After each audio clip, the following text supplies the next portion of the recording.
I love arguing. Like, everybody in my life gets like kind of annoyed with me sometimes because of how much I argue with people. It's genuinely to the point where I feel like conservatives are a lost cause. Like, I'm getting to the point where I don't want to debate conservatives anymore, and that's really, really, really bad. The question of whether or not I truly don't know, and call it hopium, because I still have a feeling in my heart that Republicans can't be this stupid. But what evidence have you seen to the contrary? Ben Shapiro. That I think. Good evening, my good sir. How are we doing? Doing pretty good. Can you hear me good? Yes, I do. Okay, perfect. Let me turn you up in my headphones a little bit. Okay. This is my normal inflection voice. Hopefully it's good for you. Good for me if it's good for you. Yep, I think so. Perfect. So, have you been included in any weird group texts recently? Yeah, I got added to this weird thing. It was called small group Houthis group chat something. I'm still waiting to see if it's real. Yeah. You know what this reminds me of? I don't know if you were around for like that age of like AOL Instant Messenger or MSN Messenger or anything like that, but you used to get added to group chats when you played like games with your friends a lot, and it'd just be like random conversations that were hitting up, or is that just me? I'm not. I'm a youngin. The most recent example of like peer-to-peer or the oldest example of like peer-to-peer messenger stuff that I've used is like Instagram DMs and Discord servers. So Well, you still never been added to a random group chat though. well, I mean, I have recently, but it wasn't AOL. Was it the small Yeah, it group was Signal. cookie? Yeah. Yeah. Oh, that's funny. Okay, so there's tell me what you think of this. The claim is that because Signal automatically deletes messages, that this chat is violating the Freedom of Information Act by deleting government records. Yeah, I've been hearing something about that, and I know that I think there's a lawsuit right now about it that was just given to Boasberg, which a lot of MAGA people are really, really, really, really pissed off about. Well, like a fresh lawsuit related to this? Yeah, there's a lawsuit basically saying that Signal is inappropriate to deliver these kind of things because, like you were saying, it sets it so you can set a timer basically to delete certain things, and it And that wouldn't be timer able was a to. week, right? Yeah, and it wouldn't be able to comply with like freedom of information requests. So it would be inappropriate to use a messaging thing to coordinate war plans because you literally can't get freedom of information requests on those. People really hated Hillary Clinton for the wrong reasons. I know.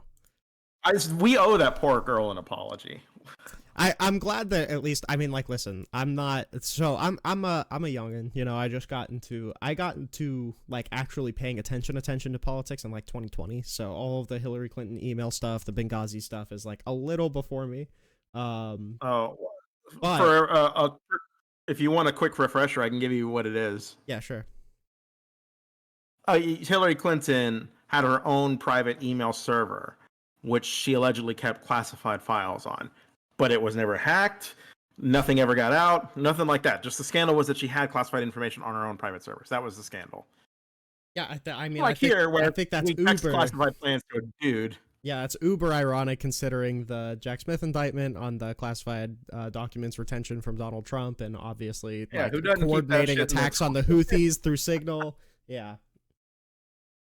One of the Trump advisors, I don't remember who it is, but he was like in Moscow at the time when he got the Signal chat. Yeah, And is it really implausible to think that if Moscow doesn't find an opportunity to get or steal a phone from somebody, they're not going to do it? Yeah, true. I think it was Rubio. I'm not certain. I remember seeing that it was Rubio, but I'm not 1000% sure. It could have been like any of the other ones that were like kind of no-namers, like Radcliffe or Bassett or whatever. Not no-namers, but like not like Hegseth or Rubio or anything. But I don't know. I feel like I remember it being Rubio. I could fact check it. I don't know how important it is. Just the point is that they exposed classified information on non-government devices in Moscow. You know, that's like an issue. Yeah, Because for we sure. know Moscow definitely makes attempts to spy on the United States. Mm-hmm. Um, you know, never mind that. What if it wasn't Goldberg they messaged it to? What if it was somebody else who actually is friendly to Moscow or to uh, Iran or something like that? Yeah, I You mean, know, like like Tulsi Gabbard. all of the potential that we have right now for it potentially backfiring has been fully realized. Like we don't think of it as like MAGA brain or whatever, but the fact that MAGA was coordinating attacks on the Houthis and then they added fucking Goldberg, the editor for the Atlantic, that should be like DEFCON 3. Like that, there's no way that people should be like this nonchalant about it, because like you just exposed your whole ass to like this is a scandal that was fully manufactured by the MAGA people just for being so stupid. And I don't know why people aren't way more concerned about the fact that like this clear op of MAGA just got like super super bad dirt about them shit talking Europe and like literally planning times for attacks on the Houthis. And I'm pretty sure that it just came out too. I think it was Trump that said it. I'm not certain. I watched like a Philip DeFranco thing about it, where they were saying that the person that's at fault, like the signal is supposed to be used just to coordinate meetings. So the person who is at fault is the person who ended up escalating it into, a platform where they were sharing attack plan information, and I think that was Hegseth.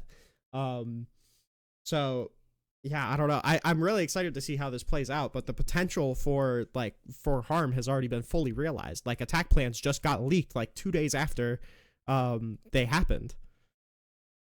The big question that the Democrats need to be pounding away at, and I'm worried because I'm not entirely sure they will, but a crime was committed, right? Certainly it is against the law to accidentally share classified information. Mm-hmm. And I don't think you could say that was unclassified. I don't think any realistic, like something about this mission was classified that they just messaged to a civilian. Mm-hmm. Undoubtedly. Yeah. There should be a criminal investigation. Democrats need to pursue a criminal investigation. They need to hold their own hearings. They need to do whatever they can to say, hey, these people need to be held accountable for, because they certainly will not under Trump's White House. And it only reinforces the talking point that Donald Trump is a felon who runs a criminal presidency. Yeah, I've been seeing some stuff. I don't remember the name of the Democrat, but some dude wrote a letter to Bondi saying like, "Hey, can we appoint a special counsel to investigate this? Because obviously this is insane." And I think it shows, it kind of gets the cake and eats it too for Democrats, because they kind of want to play like normal politics with MAGA, but you really can't. But I think even MAGA would kind of feel a little weird about Bondi refusing a special counsel to investigate this. So I think that was a really classy move. Now, if they do deny a special counsel, then some shit needs to start kicking off, obviously nonviolent. But yeah, so I absolutely agree that the strategy for Democrats should be get an investigation, the same way that it was for Hillary Clinton, or the same way that it was for Joe Biden's retention of classified documents, which ended up being nothing. Just think, if this happened while the government was still shut down, we'd have that much more leverage over them. True. Chuck Schumer really misplayed that. I don't know if the Democrats got the fight in them. Yes. Where do you see? Certainly, you don't see this leading to criminal indictments. Not in the next 4 years. maybe if something else gets leaked, and because realistically, if they make a mistake like this and it goes completely unchecked, which it more than likely will, they're going to continue to do things like this. I don't think this is really going to be a warning sign for many people to really tighten up the ship, especially since somebody in my server sent me a report saying that like they all have like fuck tons of personal information all over the internet. Yes, Der Spiegel was just talking about it.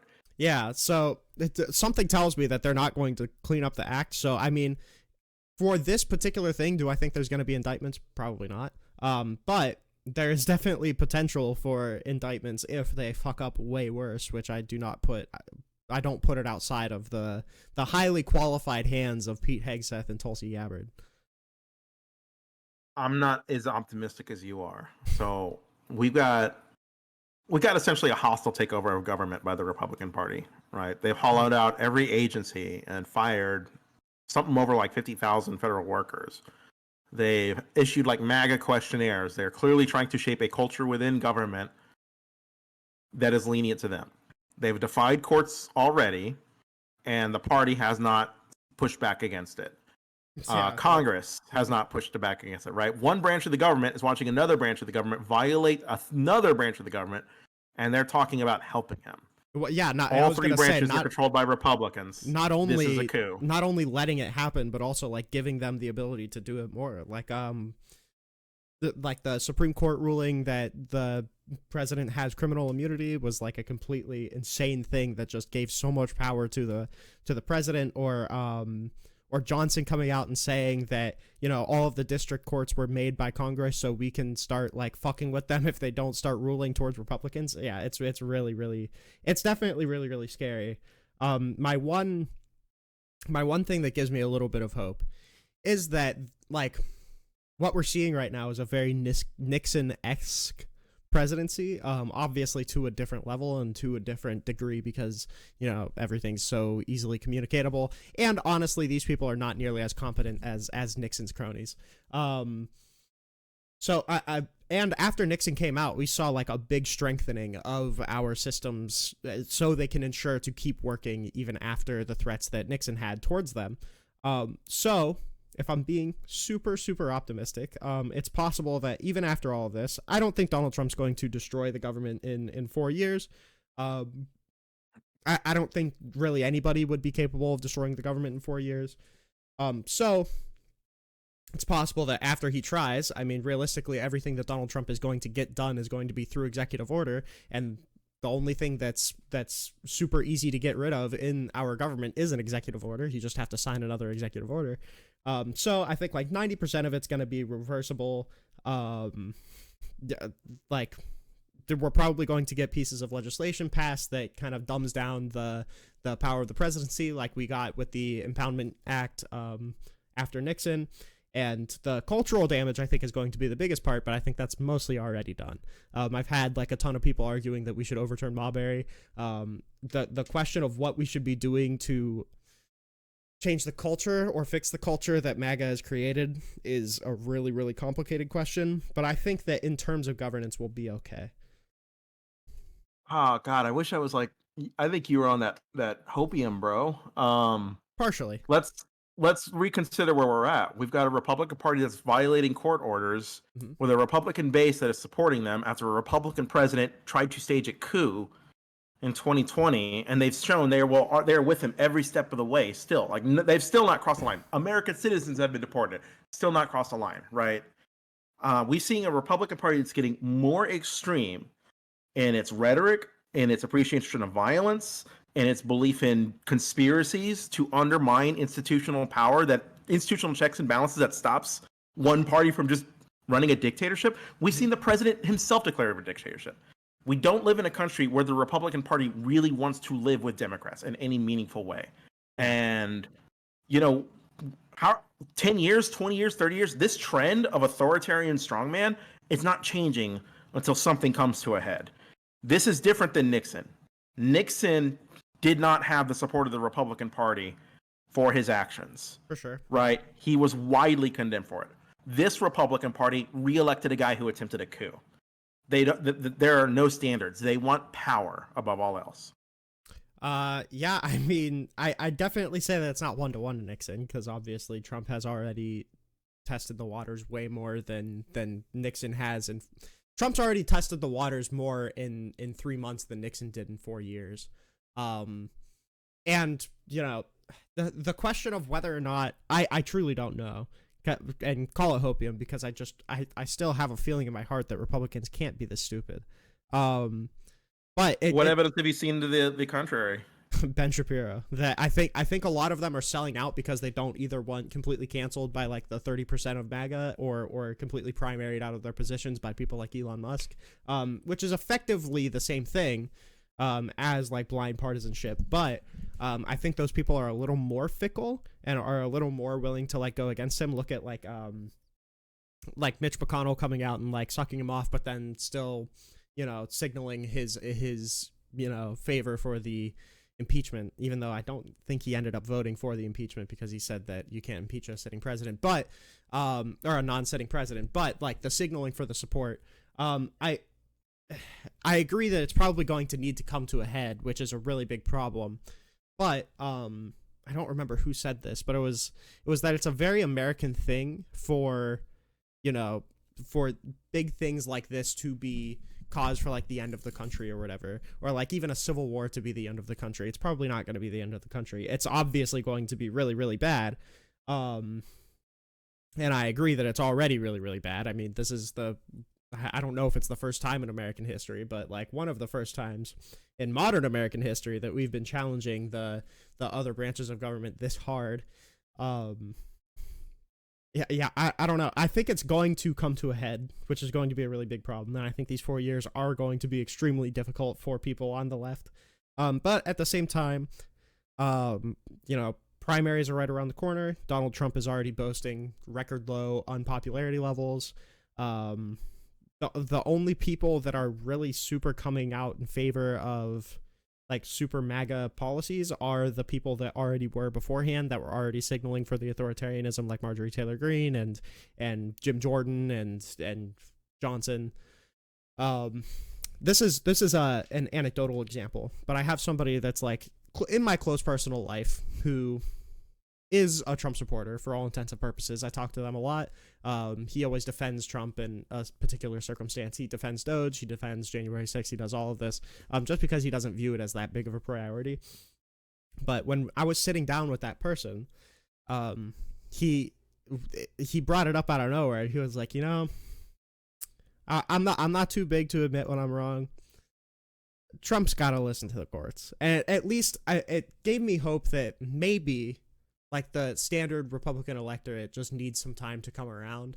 And it seems like that might be the case because like with January 6th, okay, it was obviously a horrible thing.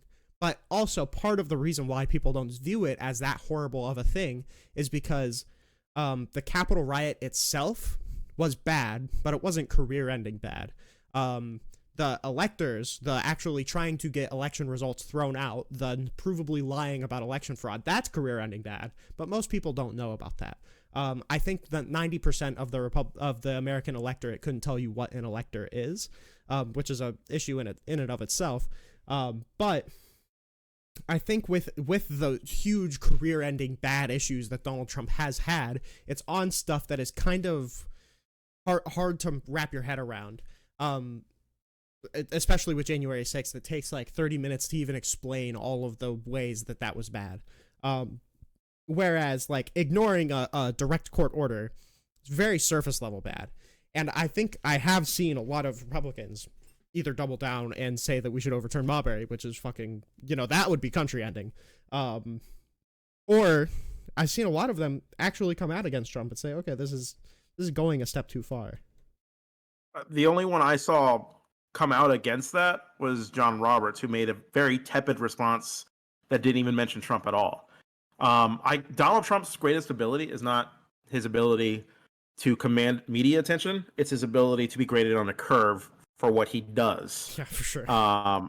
January 6th should have been career ending. Mm-hmm. Just like the family separation policy should have been career ending. What was functionally government kidnapping. Mm-hmm. Deporting an American citizen should have been career ending. Releasing 5,000 Taliban prisoners should have been career ending. Grab her by the pussy should have been career ending. Yeah. Like, our standards have plummeted in this country. Mm-hmm. And the Republican Party and the conservative movement at large, including young conservatives, I'm afraid I know plenty that they're just totally cool with this. They've shown they will go this far. They've shown they will not hold their party, their leaders, they will not hold anybody accountable, right, for the things they've done. And for the better part of 20 years, the Republican Party has capitalized on centralizing power within itself. They have eroded institution after institution to centralize power within themselves. A key example would be like the Republican majority Supreme Court striking down the Voting Rights Act, and then state legislatures, mostly Republican, changing voter ID laws Yeah. that disenfranchise minorities. Like, when are they going to be punished? When is the average Republican? Calm the fuck on. It's been like 20 years now, dude. Yeah, I definitely agree. I almost wrote, I write like Substack things for things that just kind of like bounce around my mind. And I almost wrote one about this where it just feels like, particularly with Trump, a lot of voters see the like claim to be independent and like party affiliation is gone, but then they see the R next to the name of somebody like Donald Trump and then assume that they actually have something to offer and give them way more credit than they actually deserve. Like there's no way that the Republicans could actually put up somebody who's stupid enough to try to do universal tariffs and replace them with income tax or replace income tax with them. So there's no way that like the Republicans could provide somebody that is so unserious. But the only reason that they're doing that is because they actually are super biased towards the party, in the sense that they're actually providing something. They're going under the assumption that they are providing something, but Republicans really have not been providing anything other than just undercutting the Democrat that went before them. Yeah, serious challenge to think about. Do this for me. Name one policy the Republican Party has passed that reformed healthcare, that reduced poverty, that improved education, that made our country more secure. Like, even with the examples you could give, like No Child Left Behind Act is widely seen as be like a negative policy when it comes to education. Or national security. I think the Patriot Act. I think extraordinary rendition and waterboarding, right? Like, I'm not seeing a Republican Party that's doing anything to really improve people's quality of lives on any of these issues. Consistently, they have been fuck-ups. Consistently, they fuck up how the recovery for Louisiana after Hurricane Katrina. They fuck up the intelligence for 9/11. They fuck up with a war on terror. They fuck up with the housing crisis under George W. Bush. And we could list Donald Trump's fuck ups on end. He's the only president in U.S. history to have felony convictions against him, right? And like I said earlier, our standards have fucking plummeted. That's not a step too far. I can tell you what Democrats have done. The Affordable Care Act, they gave something like 45 million Americans health care they didn't used to have. The Chips and Science Act, that moved microchip manufacturing to the United States, boosting American manufacturing, right? There's the American Recovery Act and the Inflation Reduction Act. All of that was like massive infrastructure spending. It's insane how Democrats get no credit for what they do right, and Republicans get no punishment for everything they do wrong. Yeah. There's a quote from. Did you watch the interview recently with Steve Bannon? I might have watched a clip of it. I don't believe I watched an interview. He laid it out perfectly when he said, the key is that they know how to get low information voters out to support his policy. They know how to market themselves well. I agree that there's like 50 different things that are career ending for Donald Trump.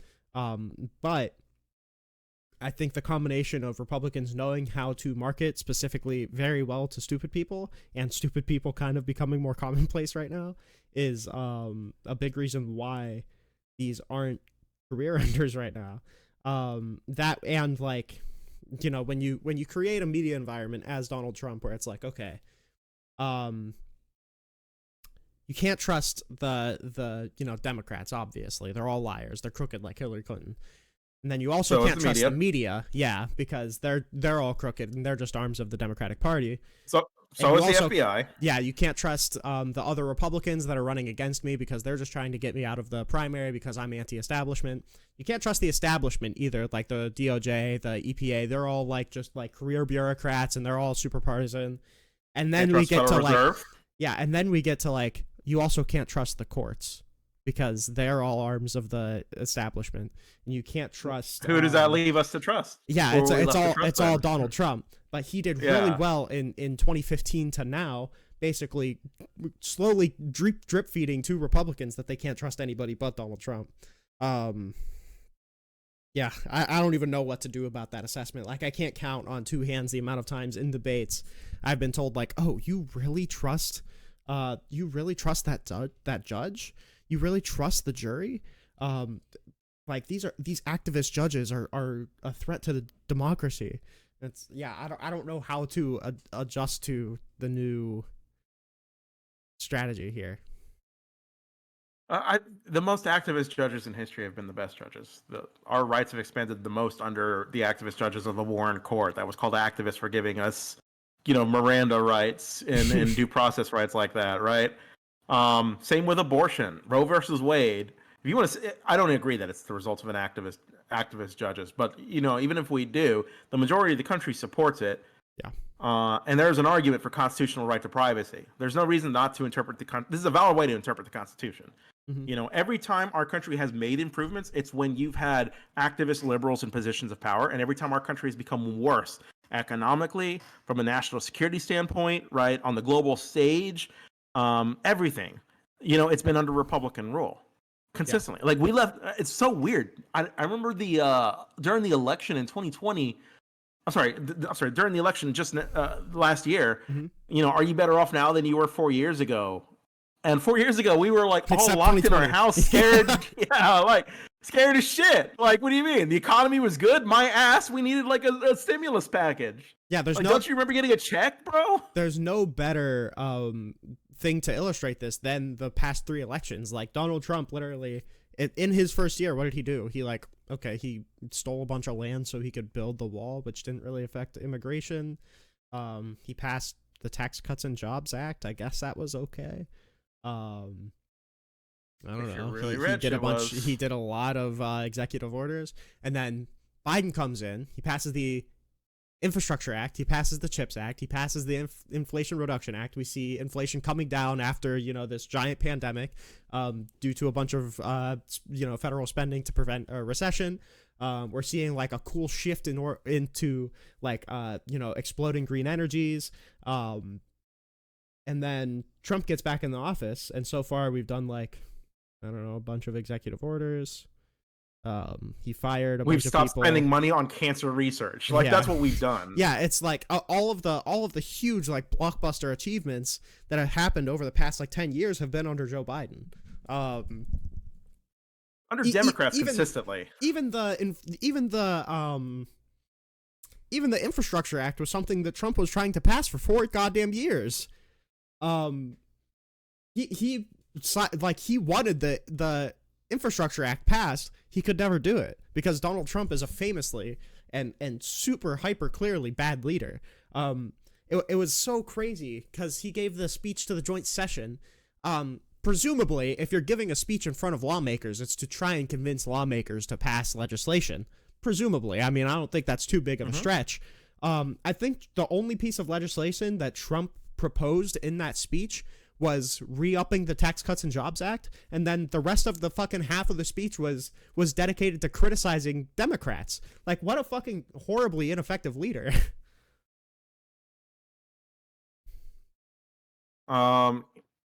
So on top of the other issues they get to own for no reason at all, it never made sense to me how Republicans are consistently seen as the fiscally conservative ones when deficits continue to fall under Democrats but rise under Republicans. Yeah, it's funny. I don't know how they. It's hilarious that whenever conservatives are like, "Do you know how long it's been since we've had a budget deficit?" And it's like, okay, who did we? I do. Who did we? I was alive when we had the surplus, yeah. and I was alive when it became a deficit. It was Clinton and then Bush. Or yeah, sorry, budget surplus last. Yeah, that's what I mean. Yeah, it was Clinton. Boy, I wonder what Bush did. Started 2 wars and then gave rich people a fucking tax cut.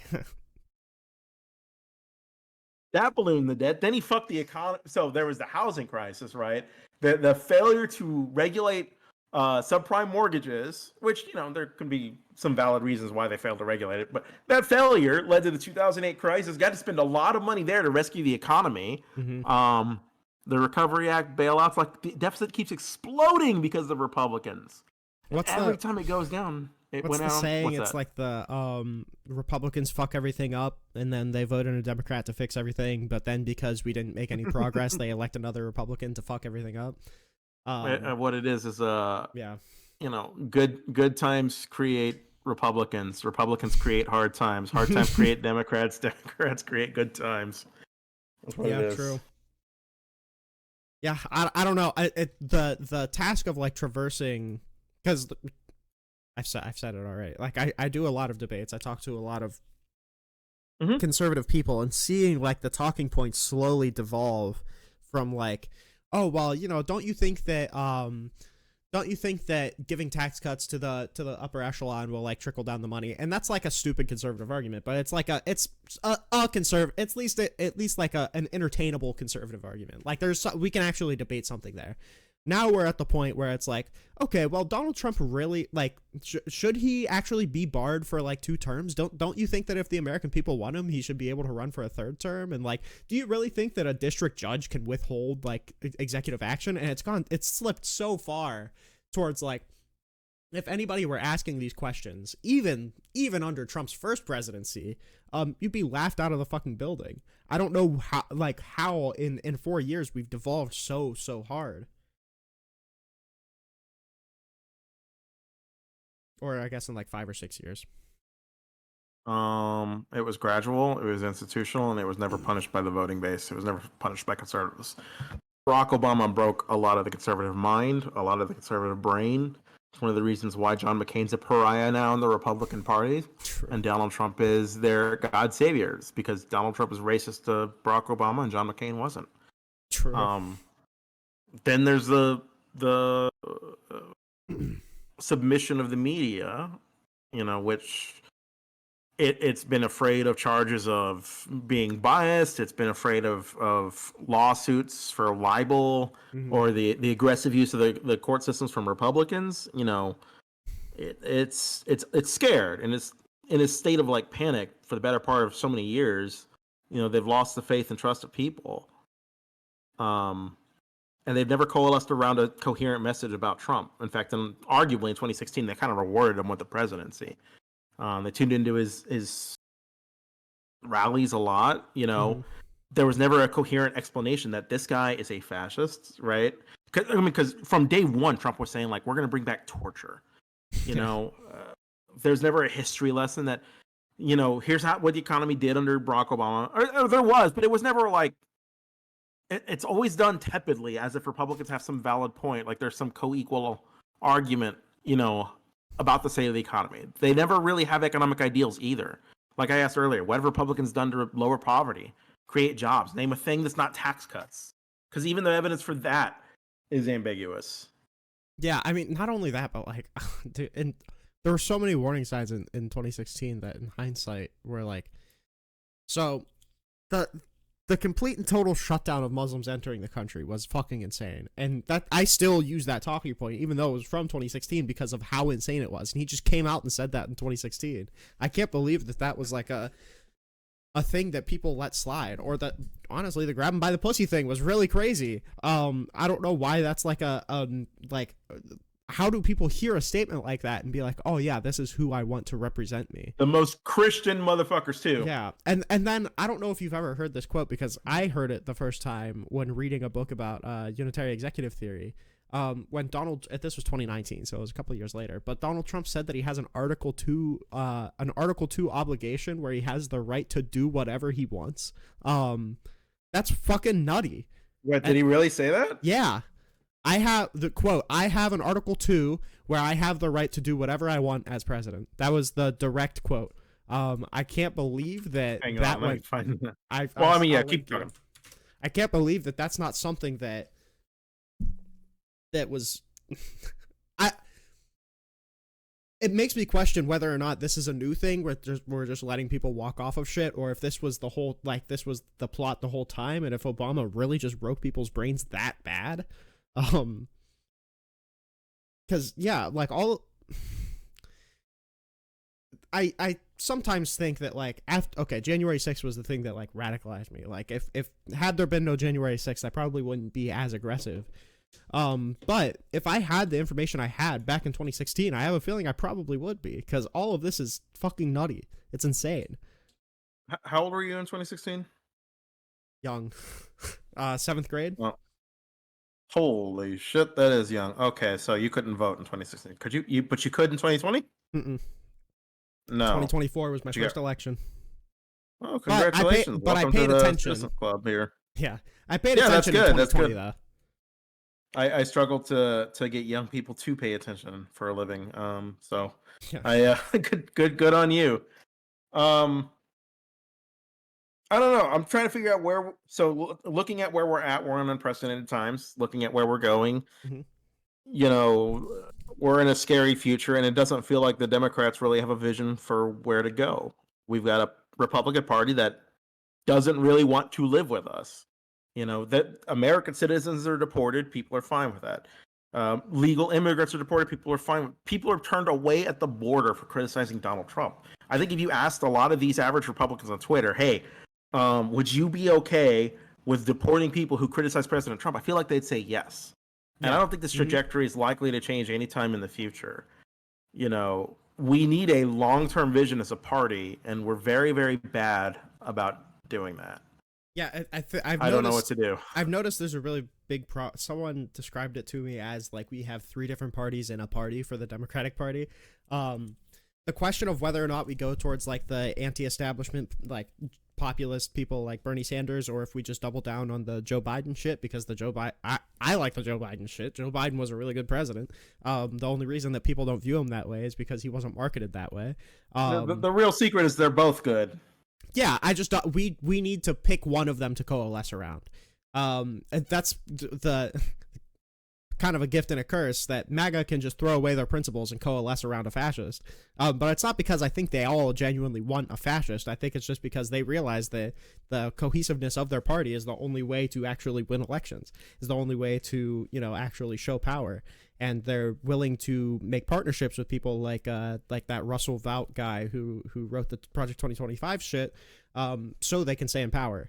I think that's the only reason why JD Vance is in the position. Don't you think in. they're going to continue to seize power, though? Like, do you think this trajectory of Republican centralizing power on their party is not likely to change in the next 20 years? I think it's like I genuinely feel like it's 20% of the party moving towards this authoritarian arm, and then the other 30% going or the other 80% going with them, because they realize that that's the way that the voting basis is starting to go. It genuinely feels like the 20% just dragging along the 80%, and the 80% not having strong enough standards or strong enough conviction to actually put anything at risk to be like, okay, wait, this is getting a little crazy. Yeah, but so our destination is still the same, though. They are getting dragged along. We are heading in this direction. Yeah, for sure. The way to fix it, though, is to try and get the Democrats to coalesce a little bit, or to try and find a person to actually stick with, and to fucking stop criticizing them over the stupid media coverage of them. Like the fact that there was so much coverage of the Joe Biden dementia bullshit, and we were just letting Trump skirt off with so much crazy shit. That's stupid. We shouldn't be even entertaining conversations like that. Like as a party. We don't really. It's the Republican Party that kind of steals the media narrative around Mickey Mouse shit like that, and the media never really having a backbone to talk about anything else. I mean, that could be true, but at the same time,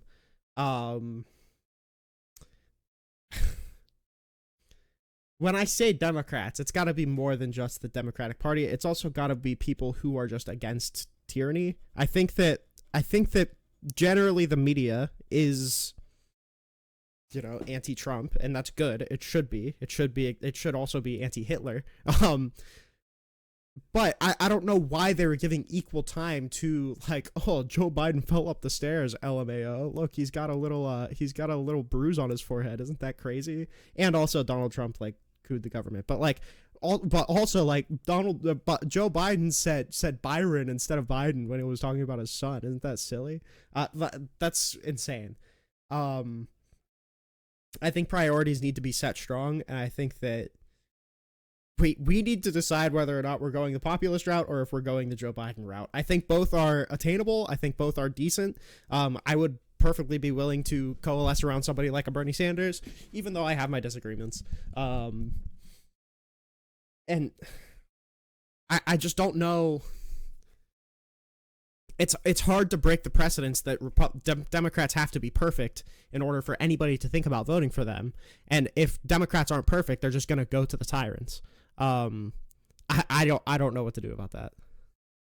Oh, I think it's just time for Democrats to lower their standards too. Maybe the Democrat standards are a little too high. Well, I don't even know if it's the Democrat standards as much as it is the Democrat voting bloc standards, and I don't know. Like I don't know what messaging is gonna work for those kind of people. Twitter doesn't help for this because Twitter is a malicious vehicle of polarization. But in a more media scarce environment, there probably would not be this schism between this sort of progressive populist left, vis-a-vis Bernie Sanders, and the liberal social democrat vis-a-vis Joe Biden. This is what I'm saying. They're both good. You can recognize they're both good. They're both probably like 90% of their priorities align. The only thing I would say might be different is their methods for getting somewhere. But I'm not even sure that's necessarily a bad thing. Like I'm looking at Joe Biden policies; they're good. I look at Barack Obama policies; they're good. Like I can find ways, right, that they've implemented change, right, that works. I don't see why I have to be for one and against the other. Or they're both good. Why can't the Democratic Party just look at it like that? Yeah, I think realistically the Democratic Party, as in like the DNC, do, and I think they're perfectly willing to uphold people like a Bernie Sanders or like an AOC for their future. I mean, or a Kamala Harris theoretically.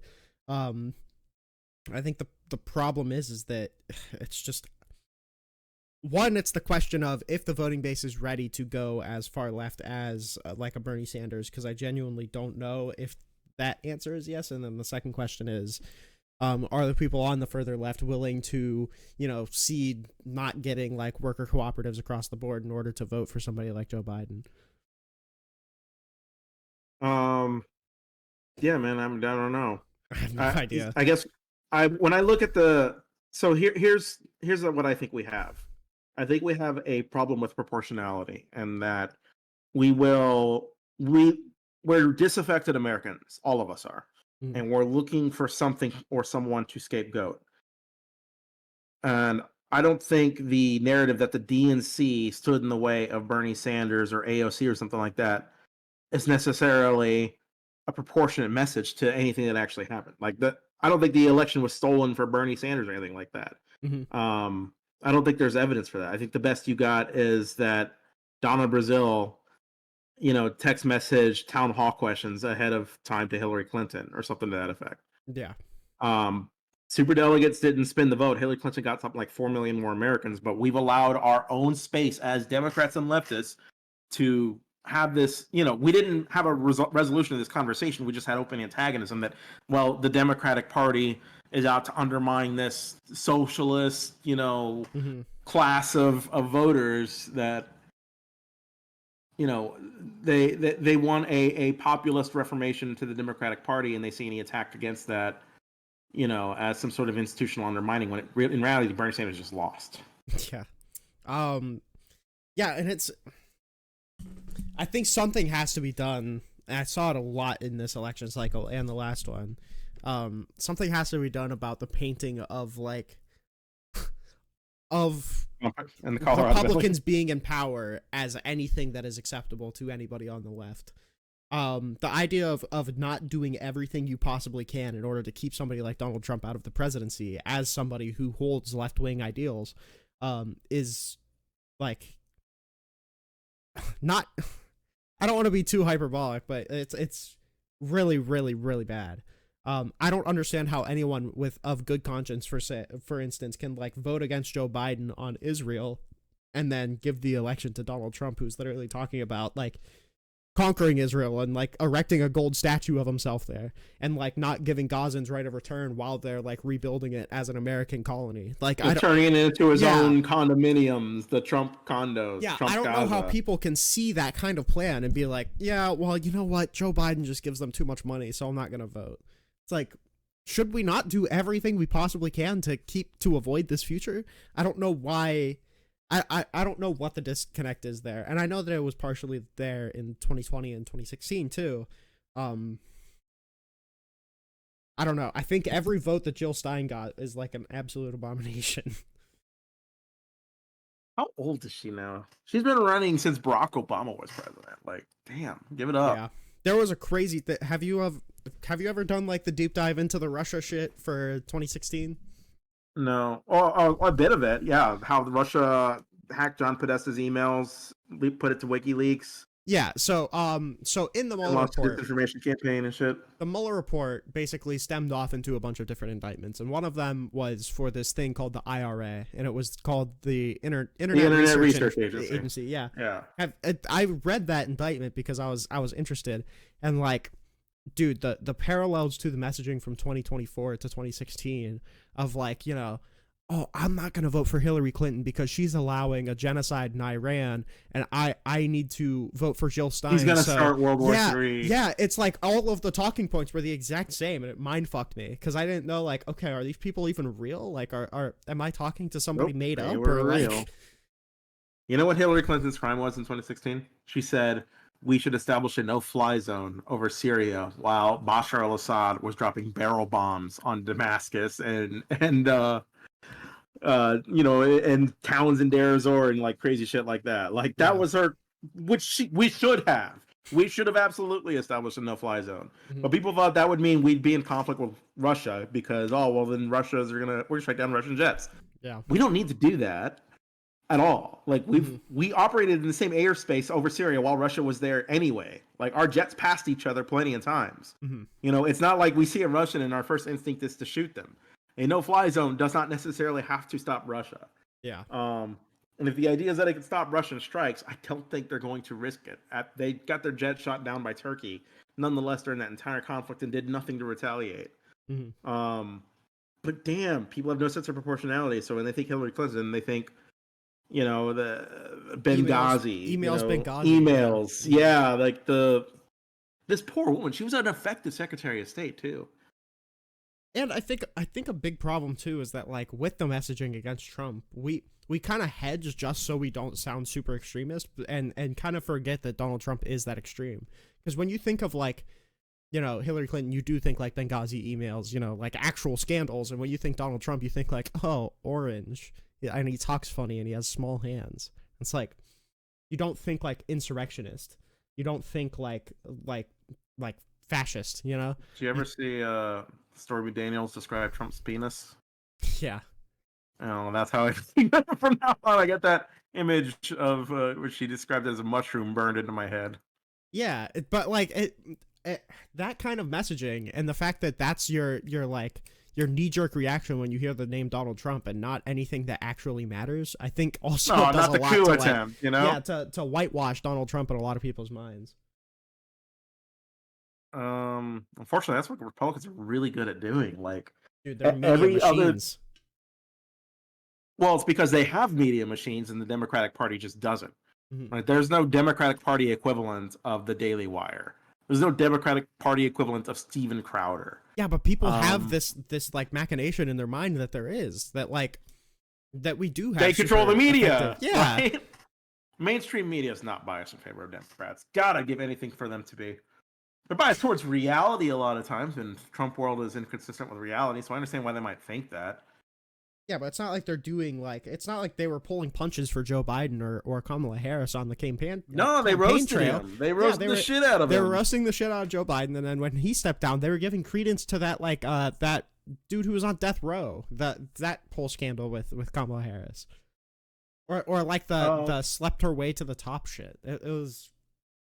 Or playing up that Joe Biden was senile and carrying out those talking points to the Republicans. Mm-hmm. Yeah, which I mean, to be fair, I think Joe Biden did have some mental he should have problems, but I mean, yeah, that's why he stepped down. Realistically, if everybody had the level of information that they should, I still think everybody would easily vote for Joe Biden over Donald Trump, or at least in an ideal world they would. Because a rotting, dementia-ridden Joe Biden is a billion times better than a rotting, dementia-ridden fascist Donald Trump. Yep. Yeah. What do you think about deporting people without due process? I heard you're a big fan of it. Have you? Yeah, I was told you really like deporting legal migrants with soccer tattoos. So I think one of them. So the Mahmoud Khalil shit, I think does genuinely just need to play out in court because I don't like it is a violation of his due process rights, and I do believe that. But it means that some piece of legislation needs to get shut down, or we need to remove the ability of Marco Rubio to, you know, basically deem somebody a national security threat and then deport them. But they do have, sadly, like some legal authority in order to do that. It's just I think that legal authority is unconstitutional, but there's at least a little bit of gray area there. So when that story first came out, I was really big on like advocating, or like using it as like a point to bring up Mahmoud Khalil. But I found out that topic is a little more complicated. In what Whereas way? in that technically the Secretary of State does have the right to basically just take your green card away if he wants to. I just think that it's Yeah, he a has that violation authority. of his He First shouldn't Amendment be rights. using it. Yeah, he shouldn't be using it because somebody protested. Yeah, absolutely. But I mean, it's still more of a gray area than whatever the fuck they're doing with the Alien Enemies Act. I think that shit is insane. I'm not sure either are gray areas, but okay. I'm not saying it's the statutory authority is a gray area, not the like morality of it. Obviously, it's a violation of his First Amendment rights. But the Alien Enemies Act shit, where they're just like brazenly ignoring court orders and they're deporting people because of soccer tattoos and then bringing them back because they found out they weren't actually Venezuelan. That shit is unjustifiable, and trying to do all of it so quick that you can avoid judicial review is so fucking crazy. Just thinking about like the people who are taken from an asylum seeking court or an asylum seeking case before a judge, taken, basically told, being taken by ICE, not told where you're going, not told what is happening, not told that you have the opportunity to reach out for legal advice, and you're being ready to be scheduled to be put on a plane to go to Gitmo. And this, by the way, they were doing this before the declaration of the quote unquote predatory incursion even was declared. Yeah, it's fucking insane. And like the fear that I would have if I knew anybody that was being taken like this, is crazy. And the fact that I wouldn't even be able to contact that person. Like a lot of people haven't been able to contact the people that are just like in indefinite ICE, detention without any hearing, without anything.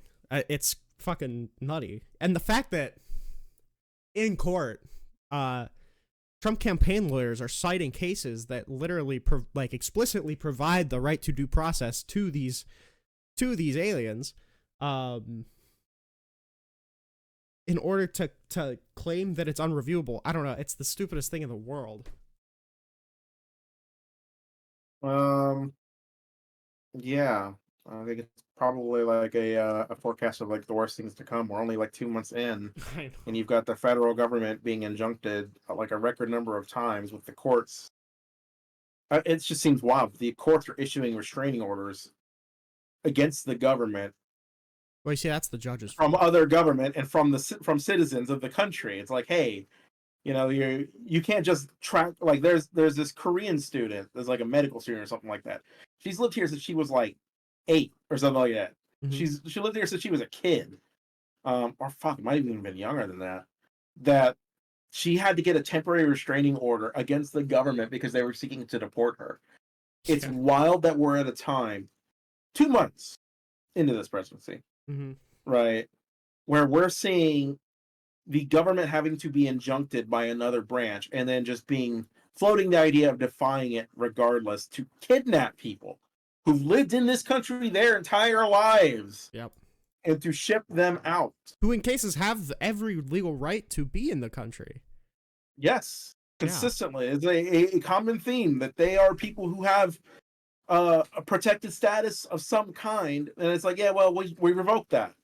And Why? Yeah, who gives a shit? the fact that there's not like everyday demonstrations to remove Homan for saying that he doesn't care what the judges think, he's gonna do it anyway.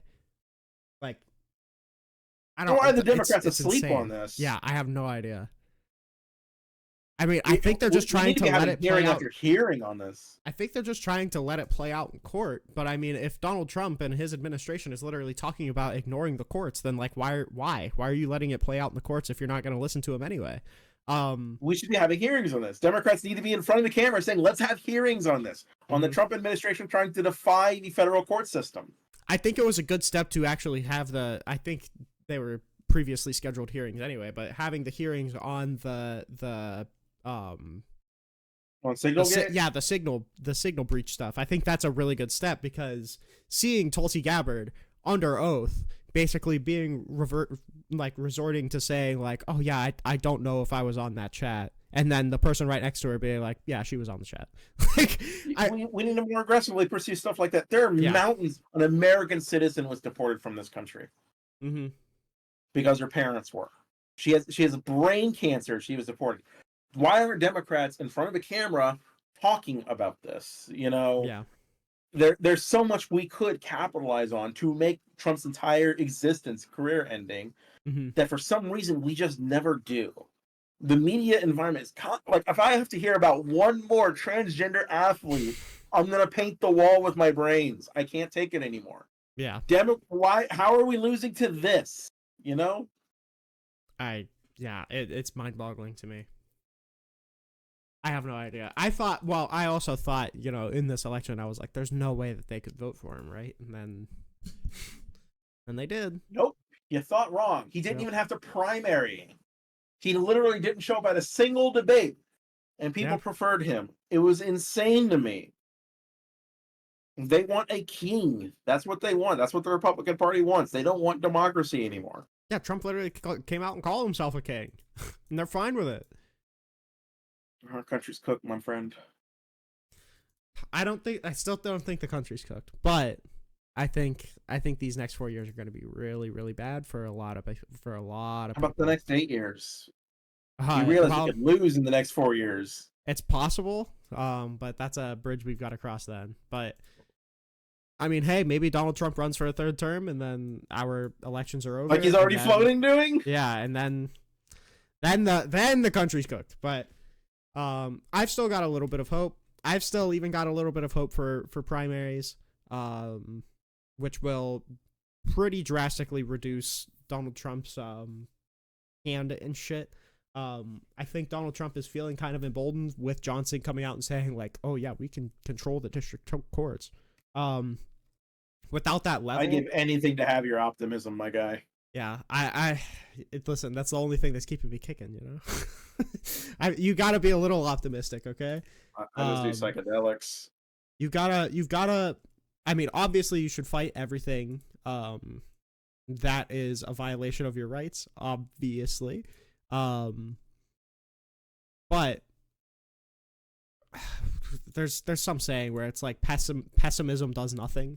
Like once you start like fully accepting that you're just pessimistic about the way that the country is going, or about the way that anything's going, then you're going to lose the will to fight for that thing. And I think that's one of the only that's the exact opposite problem that we need right now. We need a little more motivation to actually fight against people like this. Yeah. Non-violently. Oh, I agree. I just feel like we're sleeping on our ability to get people motivated. Like we are in the midst of a constitutional crisis. For sure. Yeah. Schumer not shutting down the government was insane. Like government, like we are seeing an unprecedented hostile takeover of the federal government by Donald Trump and the Republican Party. Right? Man, that's we not even need to getting into resolve the this. shit, Shut the government down so we can resolve this, because this is unacceptable. Mm-hmm. But you know, Democrats do. Democrats have to be. God, they hurt a lot. Yep, they have to be perfect, and they have to adhere to all the norms while everybody else subverts them and wins based off of the messaging that basically they're fucked up, but we're not the Democrats. Yeah, I don't know. It's insane to me also that like when I was growing up, like the Democrat-Republican dichotomy seemed so like not this. I can't believe that this is what politics is. What did it seem? It felt boring. It looked boring. It was You like, oh, Mitt innocent Romney versus child. Obama. Oh boy. But like You this is innocent child. yeah, even in 2016, I thought like, oh boy, Trump versus Hillary. Who do I want, the woman or the guy who talks funny? And it's like, Why?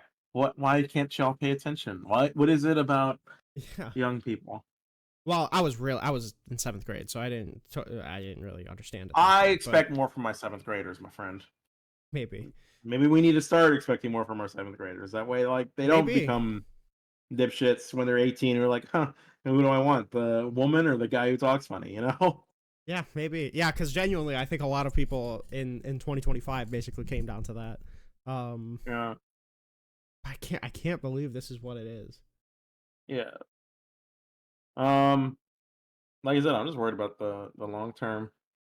Like this trend of centralized power with the Republican Party is probably not ending anytime soon. Yeah, I mean, It look really at doesn't Bush. matter what they do. Yeah. Yeah.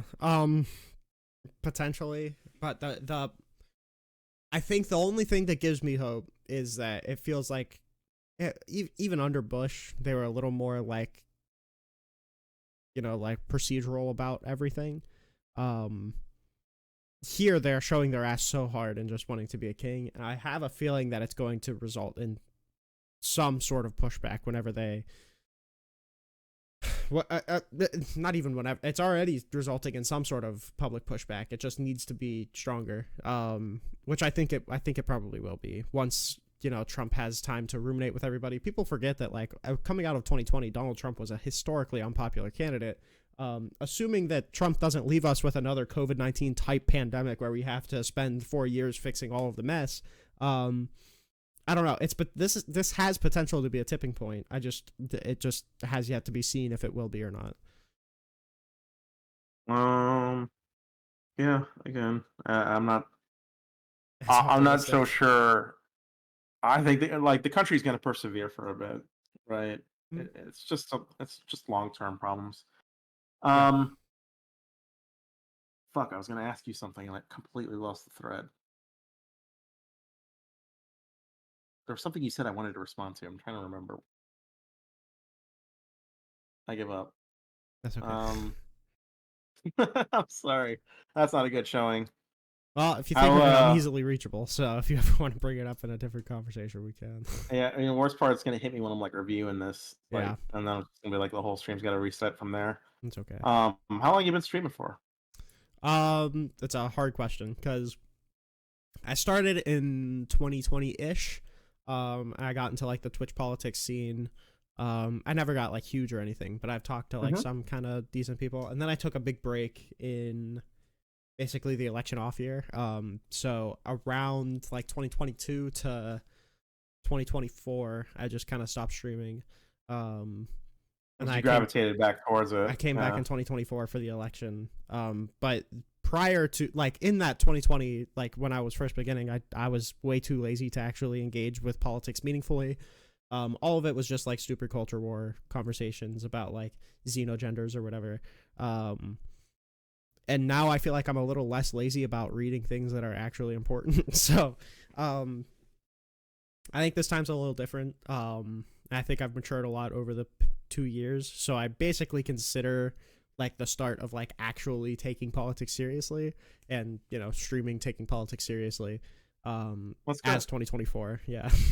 Here's a little insightful exercise you can do. Try to figure out like what you want out of politics if you're going to take it more seriously. But what if pretend you're Emperor Trump, right? You're Emperor of the United States, God King Emperor Reynald. Yep. Sort of goofy name is Reynald anyway. Pretend you're that. Okay. You have the ability to do whatever you want with government, pass any kind of law. What kind of society would you create out of that? I would probably keep it.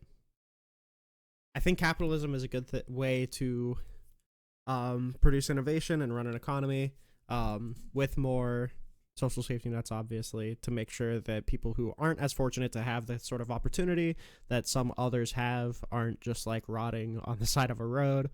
I I think a lot of the American ideals are really, really good. Like pluralism is good. Like equal opportunity is really good. And maximizing freedom to the extent that you can, in like a modernized government is good. These are good ideals. How do you get there? Like Yeah. that's the question I'm curious about. The well, first of all, I think the problem is that not a lot of people share these ideals anymore. But I mean, it depends on how specific you're looking to get. If you're looking like, if you're asking like what my corporate tax rate would be, I've got no answer to that. No. It's not really that. But I mean, I guess like in terms of like economic fairness, you would want to reduce poverty as much as possible. You'd want to ensure as many people have health care as possible, right? Yeah. It's good to think about like if these are your long-term goals, right? You're going to back whatever gets you the meaningful access to that. Americans don't have a long-term vision for this country, and that's like our major problem. Yeah, sure.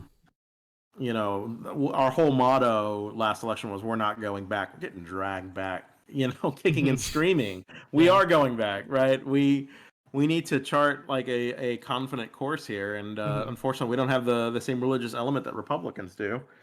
To do so, I mean, they've got God and God King Trump on their side. I mean, I think that certain individuals did have, like, for instance, I think Joe Biden did have a good vision for the country where we're standing up for our prior ideals of, you know, fighting for democracy, you know, even abroad, like making sure that bigger countries can't just come in and colonialize and imperialize whatever smaller countries they want to by fighting back against big, you know, things like he did Russia, and you know, trying to move towards exciting new things like green energy, which have been proven to work and are getting continually cheaper, and trying to, you know, have a big American hand in things like that while modernizing everything through infrastructure. I think he had an idea of where he wanted to take America long term.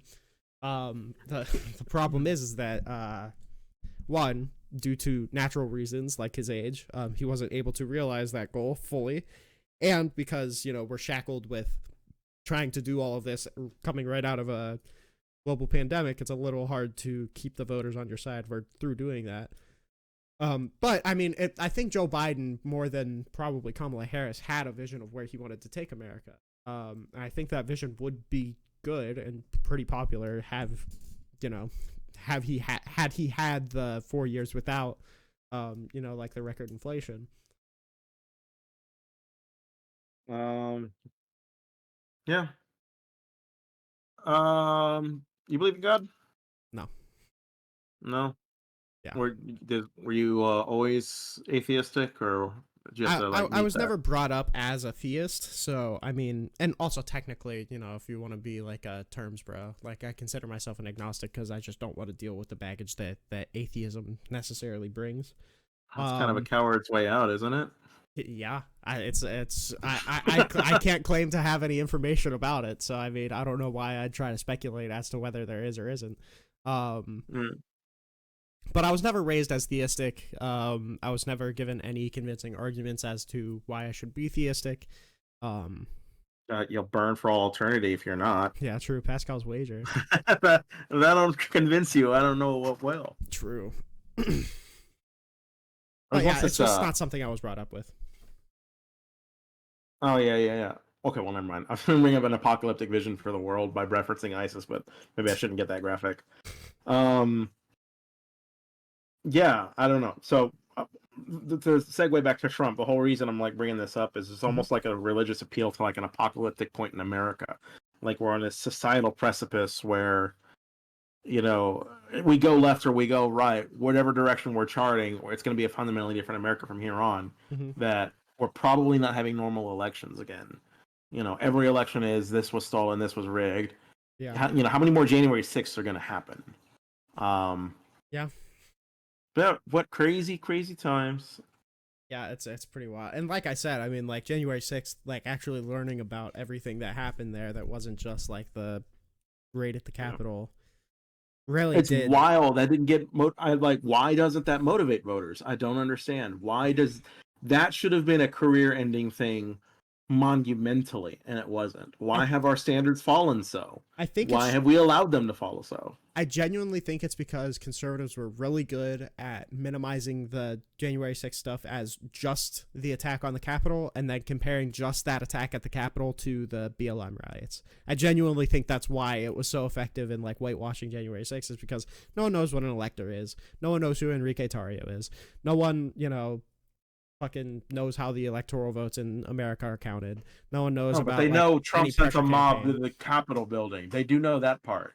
Only kind of. They know that. I think they know that a mob went to the Capitol building. I don't think they really see After Trump Trump's as speech. I agree, but I'm saying I don't really think people put Trump into that narrative naturally. Democrats would never be allowed to get away with it if this was something that happened under them. Yeah, for sure. But It's I think like it's the because intel thing here. I think it's because MAGA people are just really good at spin. They are perfect spinners. Yeah, I don't know. Like, I think the answer ultimately is to get like a immediate answer to something like the Daily Wire, to actually have our own institutional spin machine that's not just the Democratic Party. Yeah. There was this series of videos that came out. I don't know if you saw it. There was like a TikTok thing with like I saw it on the Daily Show, with some Democratic congresswoman doing a dancing routine and also like explaining policy while putting on makeup or something like that. And it ended up being like super cringe. Yeah. And I don't know what is it about our party that we are dorky. I don't know how to. Well, it's because why can't we get what the Republicans get? I think the edgy counterculture shit has been like really cool to people recently, and and Democrats genuinely just like being decent to people, and if you want to be not decent to people, then you're probably going to go with the party with less empathy. It sucks because I think we were kind of close to something, at least getting off the ground, akin to Ben Shapiro's shit with somebody like Destiny. But we all know how that went. Well, nuke that one. Yeah, we all know how that went. But I mean, there's still potential there for something that isn't like the Young Turks, for like a liberal to come out and do something like that. It seems it's just like got to be someone a little less crazy right now, though. Well, you got the Young Turks like breakup. It doesn't seem the entire left media sphere. It's not healthy right now. There's not, precisely for what you're bringing up. That's true, but we're not in a cope place mode. where we can actually we're in a post-truth world. We need some coherent ability to counter popular narratives, and we just lack that. I think that's where the big like Joe Rogan of the left talking point comes in. I mean, I obviously can't purport to know the answer to that because I'm not God, and if I knew the answer, then I'd be doing it. But I mean, I think there is something towards saying that Democrats should probably be a little less tone policey, and should be a little more willing to kind of not mudsling, but like. I don't know, do Daily Wire type shit. I don't like Jasmine Crockett, but I mean, kind of something like that. You were just asking? Well, yes, but I just personally don't like. The problem with Jasmine Crockett is you. Yeah, well, yes, that, and I think her mudslinging leans a little too far into the potentially violent, which is not where I want to be going with mudslinging. Like I don't even Greg Abbott Governor Hot Wheels potentially violent. Well, that's what I'm saying. I don't really even care about the Abbott quote, but like talking about like how Ted Cruz just needs a good bop on the head, or like I don't know. I've seen a bunch of quotes from her that are a little unsavory to me. Just because they remind me of like a left-wing Donald Trump, which is the opposite of what I want. But like the Hot Wheels Abbott quote, I think, is being blown way out of proportion, and that is probably not closer to what I want, because obviously we shouldn't be like making fun of people in wheelchairs, but like closer to the mudflinging that I think would be appropriate for Democrats to do right now.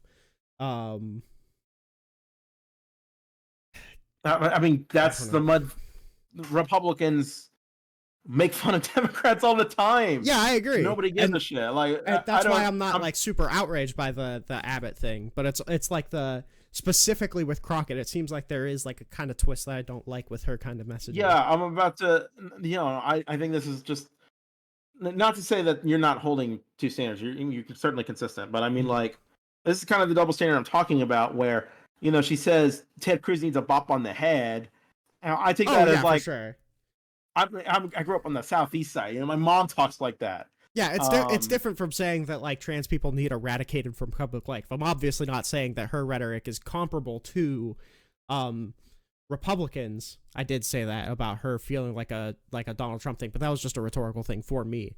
Yeah, I'm not saying that her rhetoric in the grand scheme of like media rhetoric is even on like the lesser 30 or 50% of badness. I'm just saying that I personally don't like her rhetoric. That's just a personal thing. Okay. And the twinge that she represents. But somebody like I had a name, I lost it. Should we reject violent rhetoric altogether? Because we know the Republicans engage in it. Why don't we? Is it bad to engage back? I think whatever answer I give, it's a double-edged sword, because I'm never going to come out and publicly advocate for violence, obviously. I didn't say advocate for violence. And I don't think violent rhetoric. Or violent rhetoric. I don't think that we're in a good position for advocating for violent rhetoric. Yeah. Well, and that's I guess all I'll say. My issue is that if we're never going to be in a good position for it, Republicans do it all the time and they never get punished for it. How are we ever going to get into a good position for it unless we start claiming some ground and saying we're going to meet your violent rhetoric with our violent rhetoric? I mean, there was potentially. There was this video like we should just do this in return. There was this video of like Donald Trump Jr. saying something like, "This is for the liberals out there," while he's shooting a gun or something like that. Like, hang on, let me find it. Like, just do that in return. Listen, I'm never gonna advocate for it, but if it's so if it happens, I'm probably not gonna be. Why not? Why can't we? We should advocate for it, because somebody needs to make the American people need to make an observation here that this is happening, right? That the Democrats if you are doing like this. A direct parody of it, then that's a separate thing. I think that that's good, but that doesn't mean that we should be engaging in the rhetoric in the same way. Like, if you want to say if you want to film like bar for bar the exact same video doing the exact same thing but for conservatives, then that would be like a separate thing, but that would be like more of a comedic parody thing than like an actually engaging in violent rhetoric thing.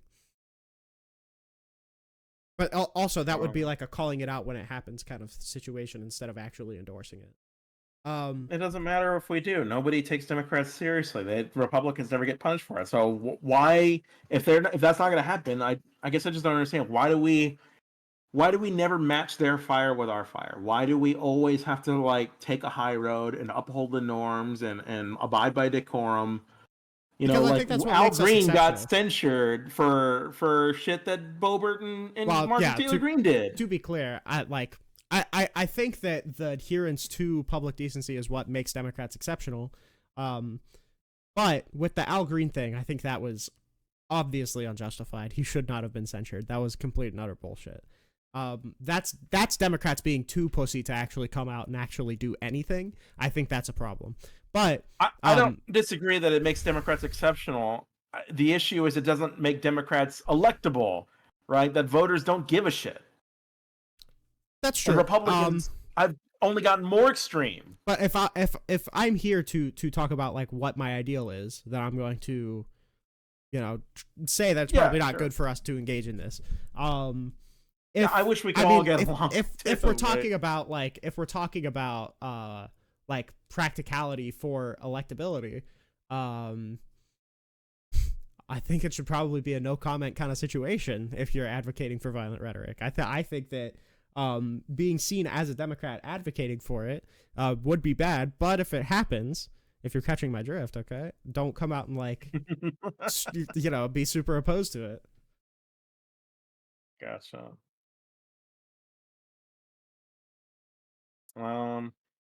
Shit, I don't know, man. I don't know. It's a fucking crazy world. I mean, listen, I don't know. It's to the point where like I love arguing. Like everybody in my life gets like kind of annoyed with me sometimes because of how much I argue with people. It's genuinely to the point where I feel like conservatives are a lost cause. Like I'm getting to the point where I don't want to debate conservatives anymore, and that's really, really, really bad. because of They how much are a they're lost cause. That's why I'm saying, like, let's stop pretending we can just talk to them and hash out our differences and start, arming ourselves, rhetorically speaking. what I mean Shut the government down. what I mean by lost cause is not that I'm never going in expecting to convince anybody, but it feels like talking to these people like they actually have nothing to offer. It like in best case scenario. No, do that same test I did. Name one policy. They can't even name a policy. So they'll name shutting down the border and the Tax Cuts and Jobs Act. That'll probably be it. Yeah, shutting down the border hurts our country. No, listen, you're preaching to the choir there, but that's a rhetorically dead kind of argument. Why do we need to embrace open borders as a party? Like, let's stop running from that position and start saying, you know what?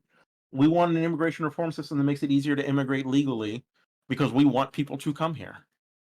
Yeah, the American way. Like, why did we vote for the Laken Riley Act? We gave Republicans a win for nothing. Yeah, voting for the Laken Riley Act was really fucking stupid, and not going way harder on the Langford bill, I think, was bad. Because the Langford bill was by all intents and purposes, from what I've heard in it, seemed pretty good. I mean, there was some shit in there that was like obvious concessions, but it was decent.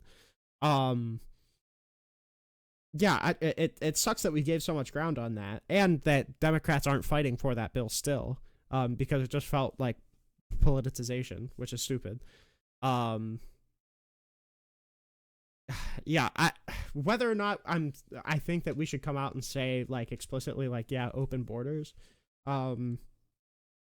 It depends on how you're defining open borders. If you just mean that, like, the border should be, I don't mean like then, everybody cross from the Rio Grande. Immigration reform system so that if you want to immigrate to the United States, you could just immigrate to the United States, pay what you need to do, ensure you're not a criminal, come on over. Yeah, in that case, then yeah, because I mean, like, it's good for us. It's like, it's a cliche, but, like, nation of immigrants breeds innovation, et cetera, et cetera. Not a cliche. It's a true statement. It's an objectively true statement. Right, and if you're talking about your long-term goal for the country was defending capitalism, I agree. Immigrants are a resource, right? For sure. In capital, it makes us more capitalistically competitive to have immigrants. We have reduced costs of labor. Yep. We have more innovation, in human capital, right? We have more consumers for our economy. Well, not only that, but like we can take examples of what's happening like right now. Like aren't there ads in Germany where they're like saying that they'll take all of the scientists that we're firing right now? Like that's a primo example. We can you can get like the most qualified people from each country to come to your country if your country's good enough. And I don't think there'd be, especially after Trump, there's not going to be any shortage of super qualified positions that need filling. No, these people are in kind of limbo, though, because the court's just telling the Trump administration to reinstate them, and the Trump administration doesn't actually know how to do that yet. Yeah, because they illegally. It's even worse for these poor people. I feel so bad for these people. Holy shit! When did being a public servant become equal to being a cockroach? Like, look at the way these people are talked about. I know. It's insane. I can't say much about this, but I know somebody who is a public servant, and it's fucked. It's really, really fucked. That's all I can say. But yeah.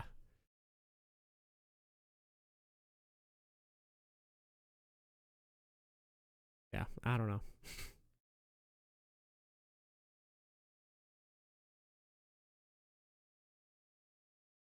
What's on the agenda for the rest of the night? I've still got to eat dinner. So what are you gonna eat? I don't know. I'll figure that out, I guess. I have no idea. You got help? Huh? We got Helldivers too? No, I don't. I've been told by like a bunch of people to get it. I don't have a good computer to play games on. The only consoles I have are a Nintendo Switch and a PS2. You're a poor person. Listen, I like the PlayStation 2, all right? I love it too. God, the PS2 is a classic. I know. Okay, well, that sucks to be you then. I'm sorry. I'm gonna go play some Helldivers 2 with my friend. All right. All right. It was really good talk. We should talk again sometime if that interests you. For sure. Yeah, I'm down. Yeah. Go enjoy some dinner. Have a good night. Yep. You too. Bye bye.